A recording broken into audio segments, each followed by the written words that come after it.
Good morning, my dear student friends. Today we are going to start a new series of lecture, that is tricks to remember biology. And in this series, we will discuss only tricks. Nothing is there, only tricks.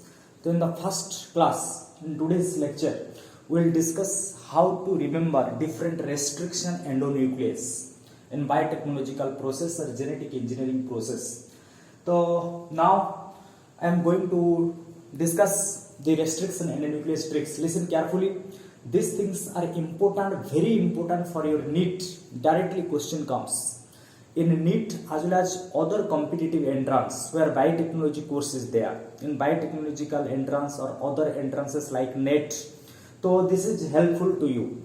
So listen carefully students. We are going to start the restriction endonuclease. So students, restriction endonuclease are used to cut the DNA into different fragments. So now I have shown you two restriction endonuclease and their action. If you carefully look students, first this is the DNA. In this DNA, the restriction endonuclease cut the DNA between G and A, between G and A in the upper strand and between G and A in the lower strand. But in this DNA, the cutting point is not exactly in the middle. It is a little away from the middle of the DNA. This is the sequence, this is the middle, this is a little away from the middle. So that's why after breakdown of phosphodiester bond, you find two fragments like this. G and A get separated, and here in the lower strand also G and A get separated. So that's why there is a formation of some single stranded overhangings. You can easily find here. There is a single stranded overhanging here, single stranded overhanging. This part is double stranded, but this strand is single stranded. Similarly, here this part is double stranded, this part is single stranded. And when there is a formation of a single stranded portion by any restriction endonuclease, that type of end is called as a staggered end or sticky end or cohesive end. Very important, cohesive end. Already you have read these things. What is cohesive end?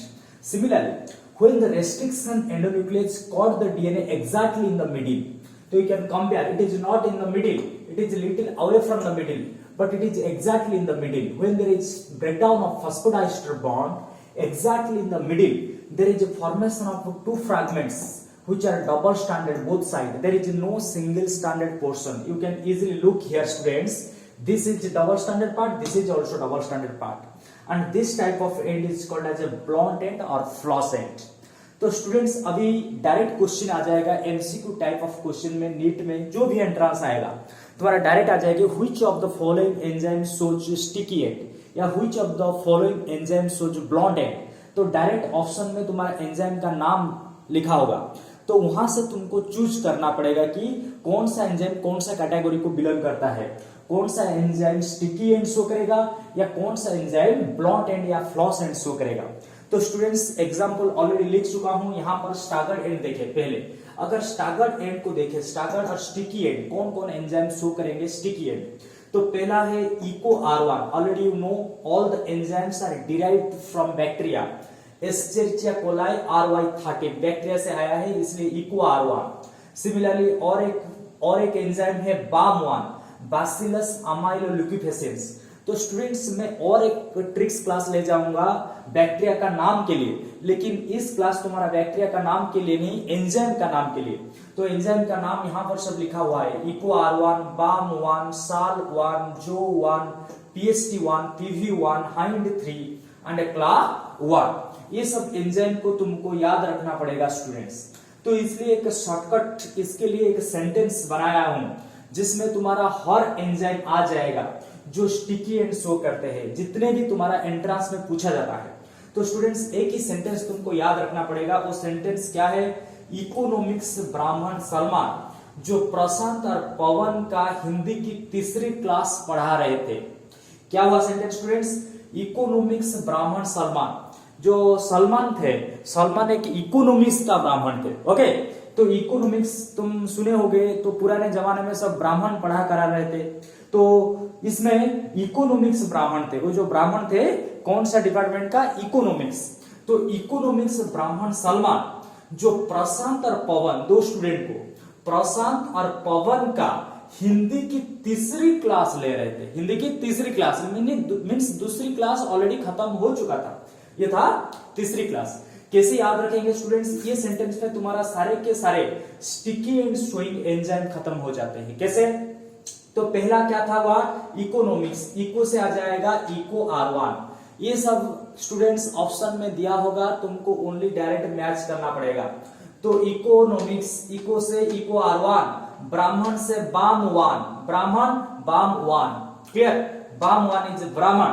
और सलमान, सलमान से आ जाएगा सालवान, सालवान। Economics ब्राह्मण सलमान खत्म हो गया।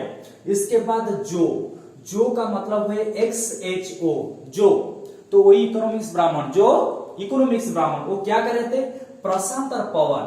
तो students ये जो प्रशांत और पवन दो स्टूडेंट थे, उनके नाम में दो एंजाइम है, PST1 प्रशांत, PST1 प्रशांत T से खत्म होता है तो PST, और पवन, पवन PVU1, पवन P और N में खत्म होते हैं PVU1। तो प्रशांत और पवन का कौन सा क्लास ले रहे थे, हिंदी की तीसरी क्लास। ये याद रखना पड़ेगा स्टूडेंट्स, हिंदी की तीसरी क्लास। हमेशा तुमको 1 नजर आएगा एंजाइम का नाम से, लेकिन हिंदी का हिंट का जो 3 एंजाइम वो है नॉट 1।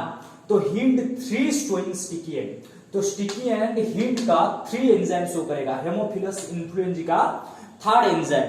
तो हिंदी की तीसरी क्लास, क्लास से क्या होगा स्टूडेंट्स, क्ला 1, क्लास से क्या होगा, क्ला 1।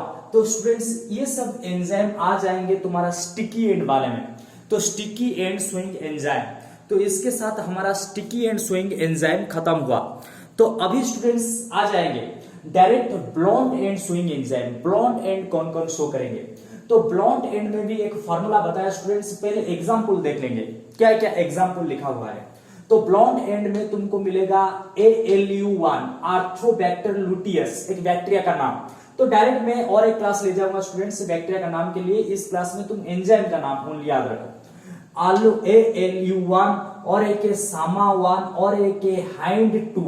यहां पर था हिंड3, इसलिए स्टूडेंट्स बताया कि हिंदी की तीसरी क्लास ले रहे थे, हिंदी की तीसरी क्लास, क्योंकि हिंड यहां पर भी है, हिंड यहां पर भी है, कभी कभी कंफ्यूज कर देता है ये क्वेश्चन। तो याद रखना पड़ेगा हिंड2 आ जाएगा ब्लॉन्ड एंड में। तो हिंड2 और एक है SCA1 एंजाइम और एक है हाई3 हाई हेमोफिलस इजिप्टियस और एक है इको RV। तो स्टूडेंट्स याद रखना पड़ेगा इको R1 आ जाएगा स्टिकी एंड में, इको RV 5th एंजाइम। तो इको RV को छोड़ के और जितने एंजाइम 1 2 3 जितने भी, तो वो सब आ जाएंगे स्टिकी एंड में। तो इसको कैसे याद रखें स्टूडेंट्स, क्योंकि डायरेक्ट क्वेश्चन आया था तुम्हारा प्रीवियस ईयर में नीट में। इसके लिए एक सेंटेंस है, all small Hindi medium school has a high economic value. क्या है students sentence, all small Hindi medium school, India में तो सारे हिंदी मीडियम स्कूल होता है ना, तो all small Hindi medium school has high economic value.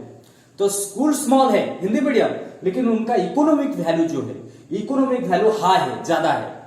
तो इस सेंटेंस से हम कैसे याद रखेंगे, ऑल से लेकर आ जाएगा ALU1 ऑल, स्मॉल से आ जाएगा स्मा SMA1 स्मा1, हिंदी से आ जाएगा हिंड2 हिंदी की तीसरी क्लास इस साइड में आ जाएगा, हिंदी की दूसरी क्लास इस साइड में आ जाएगा।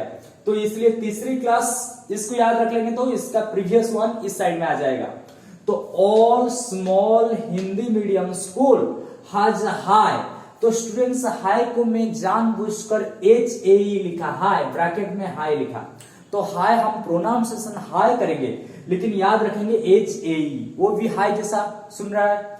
तो HAE high, all small Hindi medium school has high economic value. तो स्टूडेंट्स इकोनॉमिक वैल्यू, इको से आ जाएगा इको R, वैल्यू से आ जाएगा V।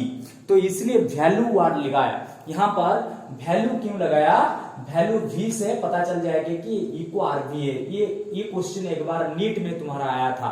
तो नीट एंट्रेंस में, जो मेडिकल एंट्रेंस में, ये एक बार आया था कि इको RV कौन सा एंड शो करेगा, स्टिकी एंड या ब्लॉन्ड एंड या फ्लॉसेंट। तो इसके साथ हमारा आज का फर्स्ट ट्रिक्स लेक्चर खत्म होता है कि कौन सा एंड स्टिकी रहेगा, कौन सा एंड ब्लॉन्ड रहेगा। तो ऐसे में बहुत सारे ट्रिक्स का लेक्चर लेके आऊंगा तुम्हारे लिए स्टूडेंट्स, लेकिन तुमको ओनली एक चीज करना पड़ेगा, मेरा चैनल को सब्सक्राइब करो और लाइक करो, तो अच्छा लगे तो कमेंट भी करो। ओके, तो थैंक यू वेरी मच।